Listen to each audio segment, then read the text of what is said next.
Good morning, dear friends. Thank you for joining us this morning, and I hope you all managed to log on all right. I think we had a bit of a change of link, but I think all seems well. And I'm very happy to welcome Sylvia to give the talk this morning. Sylvia and I have known each other for many years, and we've had some fun at various events. And we're going to divert just a little bit from the usual schedule. So once we feel that everybody has entered the room, we will enjoy about 5 minutes or so silent sitting.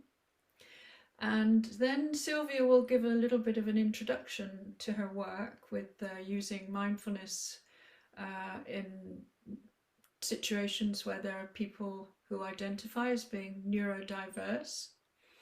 And then Sylvia will offer a guided meditation that she has developed over her years of working in that area. She's written books, which is just wonderful. I'm so glad that you have books published, Sylvia.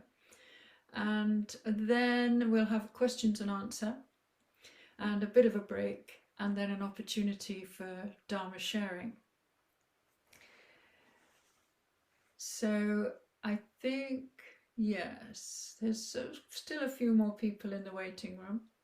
I'm sorry the chant ended with such a jerk. But you know, these things happen. These things happen. And I think, let me see. Oh, good. We have a very good number of people joining this morning. I'm so glad about that, because it is a subject that's becoming more and more important to think about and to address, especially in our path in making Thai's teachings available as widely as possible, and that means for and to as many different sorts of people as possible from all backgrounds, all faiths and all identities, if that's the right word. I'm still working my way through this new world we're in, and so I often do make mistakes, but that's the way you learn, isn't it? Making mistakes and having kind and compassionate people show you the way. So I'm going to begin now with inviting the bell. We'll begin with 3 sounds of the bell and then 5 minutes silent sitting. Then I will invite the bell twice to show the end of that, and then I will hand over to Sylvia for the most of the rest of the morning. And as we listen to the bell, all we need to do is to enjoy our breathing, be aware of our breath coming in and out, whether it's long or short, deep or shallow. We can be aware of the feeling of our body and our clothes, and the air around us in the room that we're in.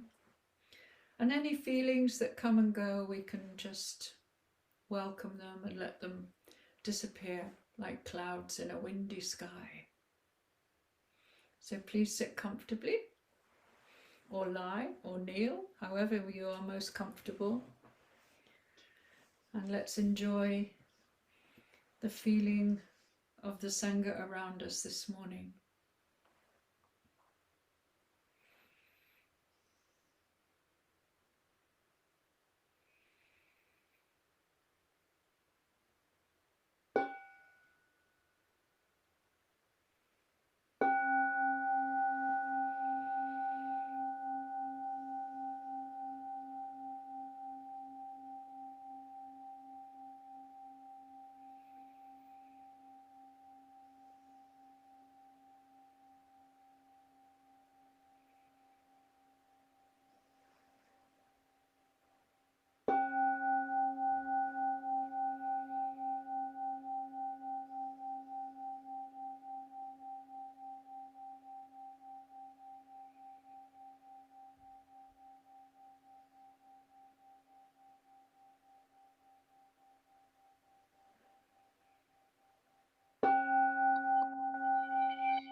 Dear Thai, dear Sangha, I'm very happy to invite Sylvia now to take over the microphone, and let's enjoy our morning together. Good morning, everyone. I'll just do a brief introduction. I've been running a specialised Sangha online since lockdown. It sort of evolved in its own way, really. When I run a Sangha in Southampton and one on the Isle of Wight where I live, and I put them together for lockdown so that I was just running one online meeting a week. And it turned out that quite a lot of people in the group were like myself. They had PTSD or they had mental health problems like neurosis, all sorts of can't think of the word anyway at the moment, and also a lot of neurodivergency. The term neurodiversity and neurodivergency are not quite interchangeable. Neurodiverse, and I still use neurodiversity sometimes, but neurodiversity actually relates to everyone. You're all neurodiverse. We're all neurodiverse. We've all got slightly different ways in which our minds and brains and mental health and emotional systems work. But neurodivergency is where they veer off from what's considered to be normal in our culture, our society. For many of us, it's not so much a disability in itself. It's a disability that develops out of the way we are expected to be. So a large proportion of our neurodivergency is related to being considered difficult, awkward, challenging, not good enough, not conforming, being a nuisance, those sorts of things. And as a result, a lot of us, I use the word us, I have diagnoses of ADHD. I also believe I'm dyspraxic, so my coordination's not very good. My large coordination's not very good at all.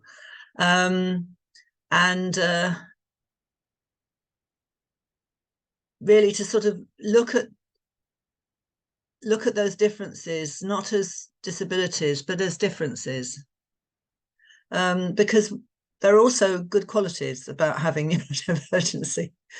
There's a lot of positives about it, but most people who've got the label ADHD aren't taught to see the positives. They're just taught to understand, especially in childhood, that they need to be medicated to make them behave in the same way as ordinary people.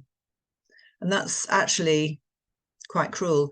There's two models of looking at disability generally. There's the social model and the medical model. The medical model means medicate, fix, convert to normal.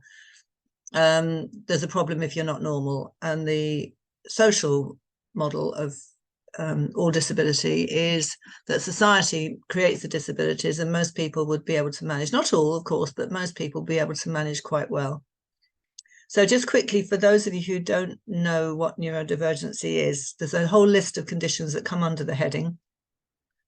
Post-traumatic stress disorder, PTSD, if it develops in early childhood, it changes the way the developing brain evolves. And so it would probably be, if the trauma's ongoing, which it often is for people with neurodivergency,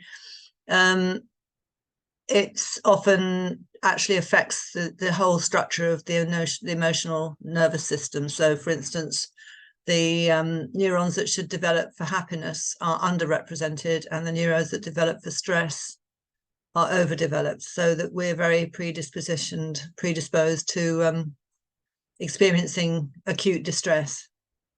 And there is even something called rejection dysphoria, which is like rejection becomes so painful it's actually like a physical illness.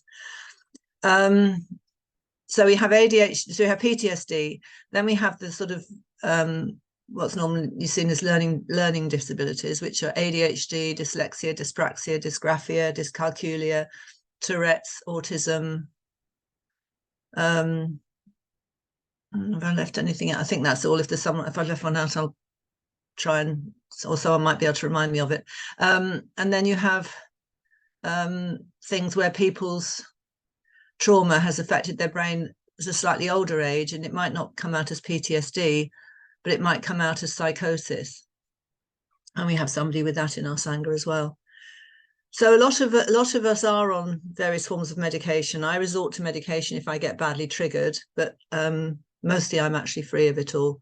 And mindfulness has been my savior, really, from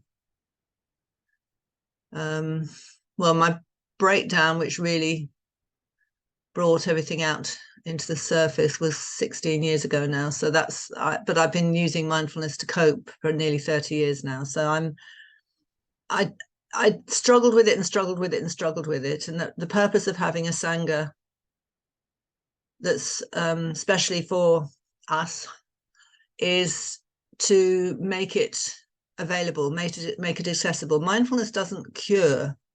I can't stop having ADHD, and I probably won't ever stop having PTSD either, unfortunately, from my childhood. But I can learn to understand it, to embrace it, to manage it as far as that is possible, and to learn to value myself, which is the crucial thing, because a lot of the people coming into the Sangha have become so used to rejection that they've self-reject before. Now, I know this applies to a lot of other people as well, but I'm talking about it specifically applied to this group of people. So so anything goes. And it really came to me, I don't know, about 12 years ago, I think, when I read Ty's work, that he said, enjoy your practice. And I suddenly thought, that's my problem. I've been sitting for years and years and years and not getting anywhere and feeling a failure, and it's adding to all my negative emotions and everything like that. So I had to find a way of doing it. And when doing my practice, and when he confessed that he preferred walking meditation, I went, yes. It was a kind of like real revelatory moment for me. It was fantastic, because active meditation can be so much more beneficial. So in our Sangha, we use, some of you came in afterwards, but we use the Great Bell Chant, or I don't use it every single week. We mix it up each week slightly, and different people leading do different things according to what they think would be nice for the group as well. But basically, I like to use the Great Bell Chant, the 5-minute long End of Suffering with the blue globe at the beginning of it. It's on YouTube, because it's multimodality. You've got visual, you've got words, you've got sound, you've got music and spoken words. So you're to grab the attention and get someone focused, you're using lots of different modalities. It's not, they're not going to be going yeah with one and then thinking of somewhere else. Do you see what I mean? It's like that sort of multi-sensory, and that helps to focus the mind and say, right, we're here to do Sangha. And then with the practices, we have a couple of people who are partially disabled as well. So when we do walking meditation, it could be all sorts of things, but the sitting meditation is the one that gets people the most. So we introduce drinking tea meditation. So you can go and make your tea during the walking meditation and then bring it back and sip it during the sitting meditation, silent sitting meditation. I don't know if you know the word stimming, but stimming is something that people with autism tend to do. And that's kind of like rocking or repetitive movements. We incorporate that into a meditation. We make that into a mindfully chosen activity rather than something that's evidence of disability. It's something that's evidence of being mindful, and we're using it. So we bring in the various things. I did a workshop recently for the Be Calm, Be Happy teachers, and we went on for 6 hours. So I'm going to stop there and go into the guided meditation. This is a guided meditation I use. I will quickly say, does anyone here have a problem with breathing? Because breathing for some people is a no-no. I know people who thinking about breathing or the sound of someone else breathing is absolutely the biggest trauma trigger going, for various reasons to do with abuse and stuff. So if anyone has a problem with that, can you just flag it up for me somehow? Anna, can you have a look and see if anyone's saying they do? If not, I'll use the breath. But what I do instead of using the breath, when we start guided meditations, breathing in, I know I'm breathing in and all the rest of it. And as I say, no one in my Sangha has that problem. But if they do, if there is somebody, which occasionally happens on the Be Calm, Be Happy courses, we use in this moment. Instead of breathing in, we use in this moment, because that is a breath-free clause, if that makes sense. And most of the meditations work within this moment. Okay. Right, I'm assuming that's okay then. So I will go and start with the guided meditations. If you'd like to get yourselves comfortable, settle down.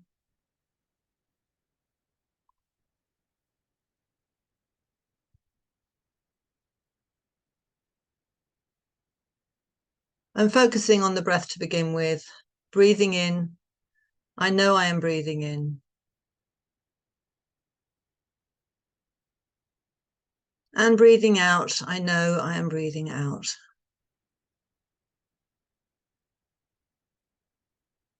In and out.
Breathing in, I know I am made from the molecules of the universe.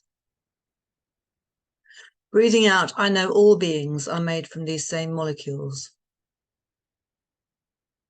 Molecules from the universe, all made from the same molecules.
Breathing in, I know I am unique, a living miracle. Breathing out, I know we are all unique. All beings are living miracles. All unique, all living miracles.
Breathing in, I know that I have unique gifts to offer the universe. Breathing out, I know that all beings have unique gifts to offer the universe. I have unique gifts. All beings have unique gifts.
Breathing in, I know I am learning to let go of all judgments and other mental formations about myself and others.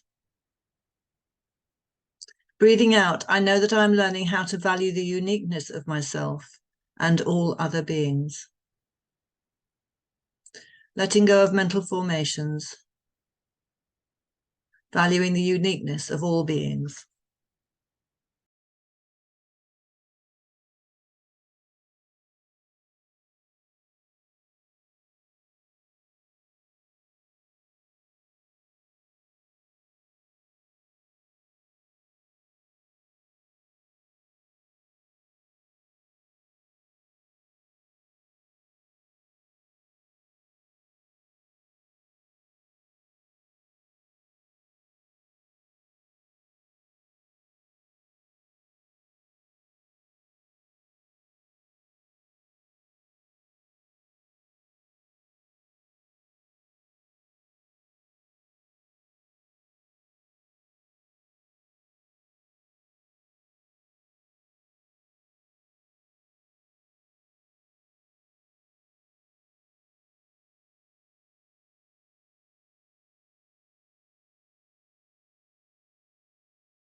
Breathing in, I embrace the value of myself and my being exactly as I am.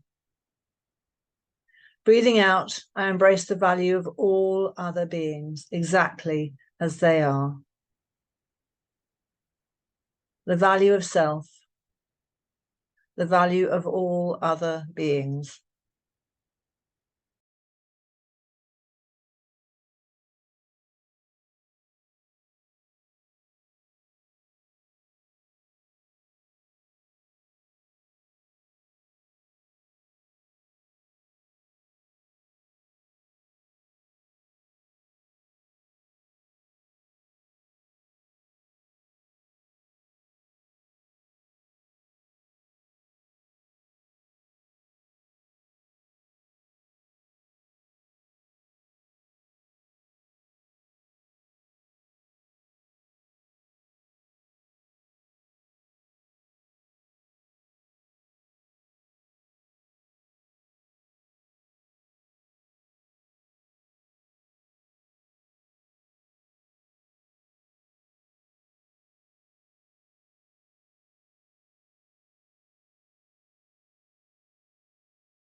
Breathing in, I accept and embrace the challenges I face in this life. Breathing out, I celebrate the differences that give rise to these challenges. Accepting the challenges, embracing the differences that create these challenges.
Thank you, everybody. Now I think you can all ask me questions. So